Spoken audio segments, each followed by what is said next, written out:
嘿，哥们儿，想跟你聊聊那些 4S 店绝不会告诉你的事儿。你有没有想过，你刚提走的梦想座驾可能就是个加速贬值的无底洞？就拿那些豪华电动车来说，短短3年，价格可能腰斩再腰斩，贬值超过60%。这可不是什么正常的市场波动，这是实实在在的财富蒸发。很多车主到现在还蒙在鼓里，以为自己当初做了一个多明智的决定。你想想，美滋滋的把车开回家，结果一算账，那台11.6万的宝贝疙瘩，3年后就只值4.5万。这感觉比踩一脚急刹车还难受，所以我这期视频就专门干一件事儿，盘点到2026年可能会让你车价归零的10款车，信我，排在第1名的绝对会让你惊掉下巴。到现在还有无数人把它当成技术天花板呢，但千万一定要看完，因为这不仅仅是车评，这是一份避坑指南，能帮你躲开那些正在掏空你钱包的巨大财务陷阱，别让你的辛苦钱打了水漂。咱先来说说这排名第2的宝马7系哈，宝马7系那可真是德国过度设计的一个典型例子，它的价格在同类型里也是最高的。就比如说一辆开了3年的宝马7系，刚买的时候原价要10.8万美元呢，结果3年后就只值5.0700万了，贬值超过1半。不过呢，这大幅贬值还仅仅是您财务麻烦的开端。这款豪华轿车啊，宝马7系可是以系统故障贵的离谱出了名的，这些故障弄不好能让毫无心理准备的车主直接破产。就说它那个空气悬架系统正常工作的时候，能给您提供那叫一个极其平顺跟在云端式的舒适驾乘体验，可使用几年之后它准得出问题。等空气悬架出故障了，您面临的可就不是简单的换个减震器那么回事了，而是复杂的维修。这维修费用轻轻松松就能达到4000到6000美元，而且空气悬架故障不光是贵，它还是慢慢发展的。这系统一般不会一下子全坏，而是各个部件随着时间推移，一个接一个的出问题。到您可能先花2000美元修了一个部件，比如说一个角，结果才过了6个月，另一个角又坏了。这就会给您造成持续的经济负担，而且这负担可能得持续上好几年。还有那个 iDrive 信息娱乐系统也是个让人头疼的经济负担，这个复杂的计算机系统啥都管，从导航到空调，啥功能都靠它，可它特别容易出故障，动不动就死机，甚至整个系统直接崩溃。等 iDrive 系统出问题了，通常就得把整个主机给换了，这费用大概在3000到5000美元之间，具体得看系统型号和车型年份。排名第3的是日产凌风，这玩意儿呢，可代表了早期电动汽车用户不太好的一面。日产凌风可是电动汽车界的先驱，但它经历了严重的贬值。现在二手凌风的价格比新的日产汽车还便宜呢。就拿日产最便宜的新车来说，一辆2022款的凌风才短短3年就贬值了58%。目前二手车价格也就徘徊在12000美元左右。造成这么严重贬值的主要原因就是电池衰减。早期的凌风车型，尤其是2014年和2015年改款的那些缺乏电池热管理系统，这听起来好像只是个小技术细节，但实际上造成了严重的问题，因为缺乏合适的温度控制，电池衰减的速度比预期快多了。有时候短短几年电池容量就损失了好多，这对车主来说简直是毁灭性的。在寒冷天气下，续航里程可能会下降47%，这就导致这些车在很多日常驾驶的场景下都不太实用。你想想啊，你买了一辆号称能跑100英里的车，结果到了冬天开不到50英里就得停下来充电，但温度敏感性还只是问题的一部分。就算在气候温和的地方，早期日产凌风的电池容量也衰减得很快，车子的实用性也越来越低。一开始车主买这车可能还能满足日常通勤需求，可3年后就发现电池衰减的厉害，车子都满足不了基本出行需求了。虽说新款的凌风改进了热管理系统，但早期车型带来的负面影响还是影响到了整个车型系列。二手车市场现在对任何凌风车型都特别警惕，不管是哪年的车，就因为电池衰减这事儿名声太不好了。第4名奥迪e-tron，先说说第4名奥迪e-tron。这个排名其实挺扎心的，它像一面镜子，照出了早期电动车市场的残酷现实，你敢信吗？一辆2023年款的e-tron才开2年，价格就直接腰斩，再砍一刀，贬值了62%，落地价近7.2万美元，现在二手市场只卖2.7万多。这种断崖式的贬值让车主们直呼伤不起，很多人3年下来资产直接蒸发了一半。这车为啥混得这么惨？因为它完美复刻了第一代豪华电动车的所有通病。当年奥迪信心满满的把e-tron推出来，目标直指特斯拉，内饰豪华，做工扎实，确实有那股德系豪华的味道。可问题就出在这儿，它用的是上一代的技术。咱们用大白话说，续航成了老大难。2019年刚出来的时候，200英里左右的续航，大家觉得还行，但今天呢，消费者动不动就奔着300英里以上的续航去看。e-tron 这点续航跟现在的新能源车一比，立马就显得力不从心，特别过时。新款车不仅跑得更远，电耗也更低，这才是技术进步。2. 充电速度慢人一步，充电也是个痛点。虽然e-tron在当时充电不算慢，但时代变了，现在的六边形战士们充个电15到20分钟就能跑好几百公里，这个差距只会随着充电技术的迭代越来越大，你慢一步就意味着永远在追赶。3. 质量隐患才是硬伤，但最要命的还不是这些看得见的参数差，而是那些看不见的质量坑。e-tron 有过电池召回的记录，还时不时冒出充电报错、电机冷却液泄漏这类毛病。这些可不是刷个系统就能解决的软件小 bug， 它们是实实在在的硬件问题，得花大价钱去修，甚至整个部件都得换。尤其是那个电机冷却液泄漏，简直是心头大患。冷却液漏了，没及时处理，可能直接就把电机给废了，造成永久性损伤。而且这车用的还是特殊冷却液，加上那套复杂的密封系统，修起来又贵又折腾，简直是修车如修房。总结一下，奥迪 e-tron 就像一个曾经的优等生，在起跑线上占了先机，但没跟上时代的步伐，最终被后来者远远甩在了身后。它告诉我们一个道理，在电动车这个飞速变化的市场里，光有豪华的壳子是远远不够的，技术、续航、充电，每一个环节都不能掉队。第5名，特斯拉 Model S 和 Model X 看似光鲜，实则踩坑。要说要聊这个话题，咱们得先把一个普遍认知打破。特斯拉不一定等于高保值旗舰车型 Model S 和 Model X 就给我们上了一堂生动的价值投资课。为什么刚买就后悔？因为过时得太快。很多朋友可能会惊讶，为什么连特斯拉的大哥大 S 和 X 都排到了第5名？答案很简单，特斯拉的创新速度太快了，这种快对车主来说可能有点扎心。你想，今天你刚喜提一辆 Model S， 满心欢喜，结果可能下个月特斯拉就发布了新款，续航更长且充电更快，功能更酷，你手里的这辆车瞬间就成了老款，那种感觉就像你刚换了一部顶配手机，结果发布会直接来了个 Pro Max Ultra 版，心里能不咯噔一下？更刺激的还在后头，价格跳水你挡不住，特斯拉的定价策略更是把这种贬值焦虑放大了好几倍。这家公司有个特点，价格是动态的，会根据市场情况和产量随时调整。这就意味着什么？你今天花10万美元买的 Model S， 可能6个月后官方售价就直接降到8万美元了。这2万美元的差价可不是因为车开坏了，也不是你做错了什么，纯粹是市场规则瞬息万变，车主白白承担了这部分损失，这谁受得了？真正的财务核弹，电池更换费。好了，咱们再聊聊隐藏的大 boss， 电池费用。如果车开过了保修期，想换一块特斯拉的电池，那价格绝对会让你倒吸一口凉气。保守估计，这笔费用在1.5万到2.2万美元之间。这笔钱是什么概念？在很多情况下，它都快赶上或者超过了一辆老款 Model S 本身的残值了。举个例子，一辆开了好几年的2015款 Model S， 可能车本身只值个2-3万美元，但换一块电池就要花掉2万多，这买卖怎么算都不划算，这直接导致了二手车市场的怪圈。买家一看这情况，心里就得打鼓，这车现在3.5万美元是挺便宜，但我万一来年就得花2万多换电池，这总成本快赶上买新车了，还买它干嘛？这种潜在的电池焦虑直接让老款特斯拉的二手车需求萎靡，价格自然也上不去。所以你看，综合下来，特斯拉 Model S 和 Model X 的保值率能不压力山大吗？这不仅仅是车在贬值，更是整个使用成本和技术迭代共同作用的结果。嘿，排名第6的是英菲尼迪 QX80， 这玩意儿啊，堪称是拥有成本噩梦的巅峰之作。你要是拥有一辆 QX80 年，那成本高的吓人，足足119584美元呢。你琢磨琢磨，5年拥有一辆车就得花将近12万美元，这里面啊超过7.1万美元，纯粹就是折旧的钱。这就意味着你今天把这辆 SUV 买回家，就得眼睁睁看着它每年贬值1.4万美元。而且啊 ，QX80 有33.22%的概率需要大修，在它前10年的使用时间里，维修费用超过500美元那是常有的事儿。虽说这听起来好像还不算太糟糕，跟其他一些豪华车比起来的话，但你可别忘了，这还没算上那巨额的折旧费用，还有高昂的燃油费和保险费呢。这车子装的是个特豪油的 V8 发动机，还经常得用高级汽油，燃油经济性那叫一个差。这每年得让你的购车成本多花好几千美元呢。再说这 QX80 的保险成本，那也远远高于平均水平。为啥呢？就因为它尺寸大，价值高，维修成本也高。这车子系统复杂，零部件还都老贵了，就算是轻微的事故，维修费用也不低。保险公司算保费的时候，可都把这些因素给考虑进去了。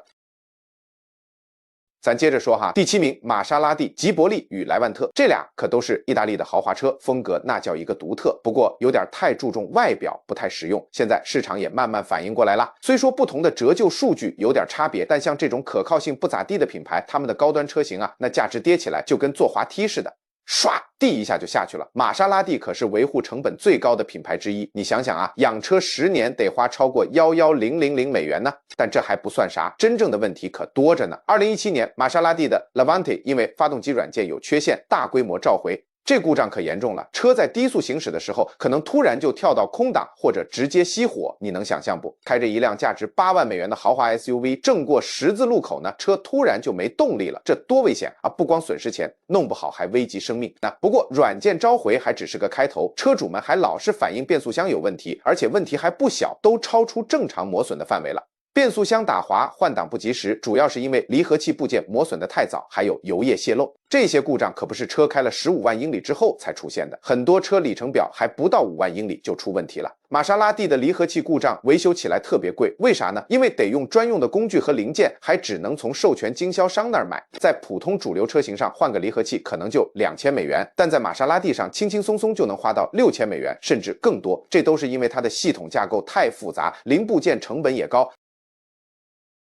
嘿，各位，今天来聊聊在排名里处在第8位的道奇杜兰戈。这一排名啊，其实也反映出美国汽车工程方面的问题，可不只是豪华品牌才有。道奇杜兰戈是一款3排座的 SUV， 但它在市场上的5年转售价值可是差得很呐，属于最差的那一批。5年之后，它仅仅能保留原始价格的 35.3%， 而且5年持有成本呢，从60623美元到超过81000美元都有，其中光折旧损失就超过3万美元。不过呢，折旧还只是个小问题，杜兰戈存在着系统性缺陷的记录，而且影响了好多个车型年份。就说2011款，它因为那个全集成电源模块出故障，引发了大范围的电气故障，这可是出了名的。就这一个组件失效，从燃油泵到点火系统，所有功能都可能受影响，经常搞得车主在路上抛锚，还得花大价钱维修。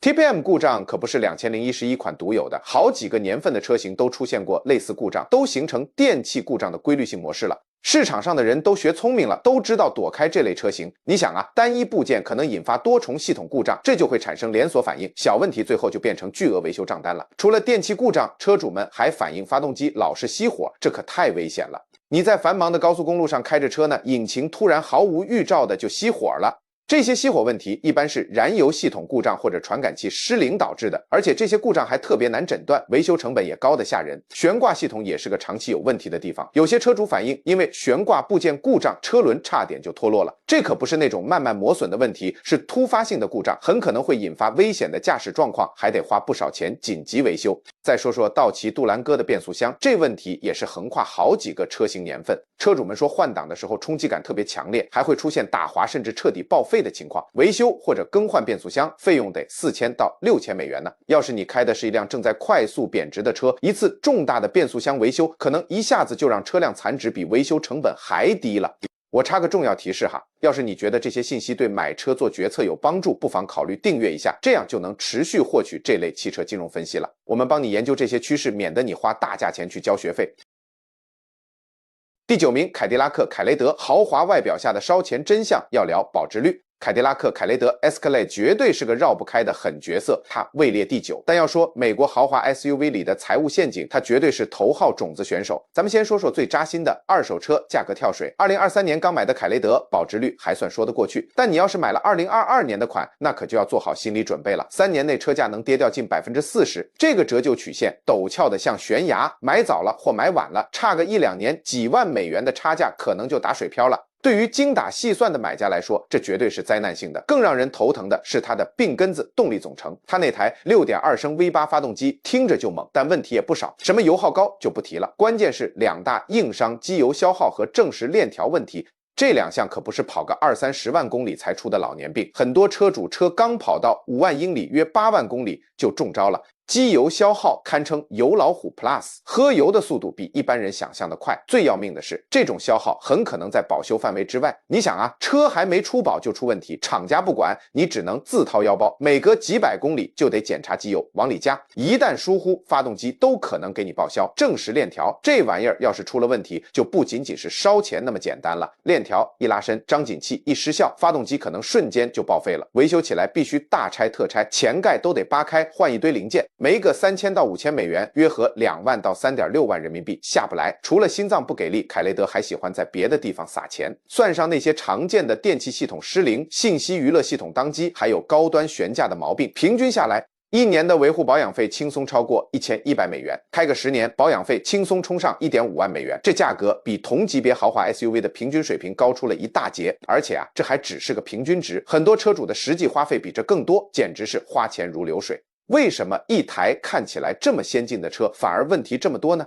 因为它的智能和豪华是用昂贵的电子系统堆起来的。比如那个号称操控无敌的 Magnetic Ride Control 磁流变悬架，虽然开起来感觉天上有地下无，但它依赖的那些精密传感器和执行器特别娇贵，用着用着就老化失灵了，换起来可不便宜。还有那个大名鼎鼎的 Q 信息娱乐系统，可以说是臭名昭著了，死机、卡顿、黑屏是家常便饭。最后往往不是维修，而是直接整个主机单元换新，又是一笔大开销。总结一下，凯迪拉克凯雷德就像一位外表华丽、能力超群，但身体却一身是病的运动员。它拥有的顶级科技和豪华体验确实能让你眼前一亮，但一旦这些先进系统罢工，随之而来的高昂维修账单和惊人的贬值速度可能会让你后悔莫及。对于普通家庭来说，它更像是一个昂贵的玩具，而非一个理性的代步工具。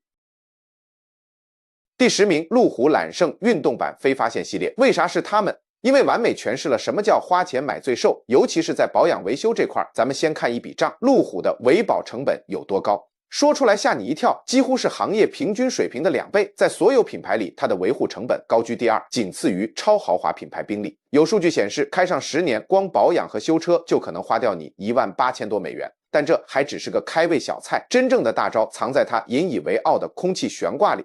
这套悬挂能给你带来陆地头等舱般的极致平稳，体验感拉满。可问题就出在生命周期上。一般来说，开了6到10年，这套系统就进入病危模式，各种故障接踵而至。换个原厂的悬挂气囊，几千美元就没了，而这本该是和车子白头偕老的部件。而且空气悬挂只是个开始，路虎的故障清单长得能让你绝望。维修师傅们都说，路虎的正时链条是个老大难问题，修一次换一套，动辄2万美元。你没听错，是单次维修的费用。这车本身可能早就贬值的一文不值了，这维修费比车还贵。而且这事儿不是个例，是好几个年款和发动机的通病，更别提那些没完没了的电控病了。从车载娱乐死机到发动机管理系统失灵，全靠一堆精密的电脑撑着。一旦出问题，没 4S 店的专用设备和原厂件你都没法下手。所以揽胜运动版常年霸榜最贵保养豪华 SUV 榜单，你也就不奇怪了。当这些通病，空气悬挂、正时链条、电控系统凑到一起，车主就陷入了一个死循环。车子一坏，修车费可能比车本身还值钱，最后只能在倾家产去修和直接放弃这辆车之间做一个无比痛苦的选择。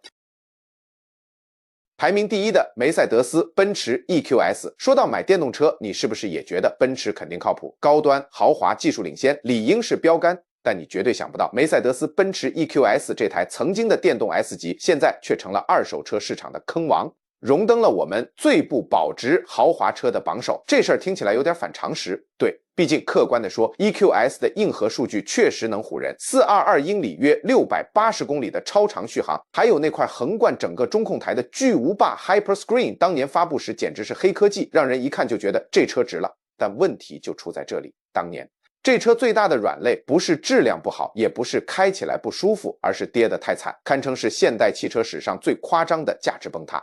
我们来看个扎心的数字，一辆3年车龄的 EQS 当年落地价差不多 11.6万美元，约84万人民币。现在在二手市场能卖多少钱呢？45500美元，约33万人民币都不一定好找买家。3年时间直接蒸发了超过6万美元，折合人民币超过43万，贬值率超过 60%。这个数字放眼整个汽车史都能排进惨案前3了。这么说你可能还没概念，咱们算笔账就更直观了。对于 EQS 车主来说，你的爱车平均每年都在白扔2万多美元，约15万人民币。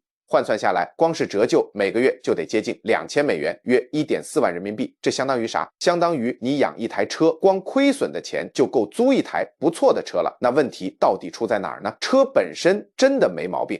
EQS 的做工、用料、豪华感都毋庸置疑，它是一台好车，但它的命门在于它站在了第一代豪华电动技术的风尖浪口。说白了，就是出道即巅峰，但巅峰期太短。那时候大家觉得屏幕大就是未来，把所有功能都集成起来就是科技感。奔驰的 Hyperscreen 就是这么个思路，在当时确实惊艳，但短短几年风向就变了。现在的电动车更讲究实用主义，屏幕大小已经不是关键，好不好用、好不好交互才是王道。回头再看那个 Hyperscreen， 多少就显得有点花里胡哨，为了炫技而炫技了。再加上第一代 EQS 遇到的各种成长痛，软件问题，当时那套恨不得控制全车一切的系统，从充电到空调，时不时就闹脾气，去 4S 店修一下，动不动就得换整个模块，维修费高得离谱。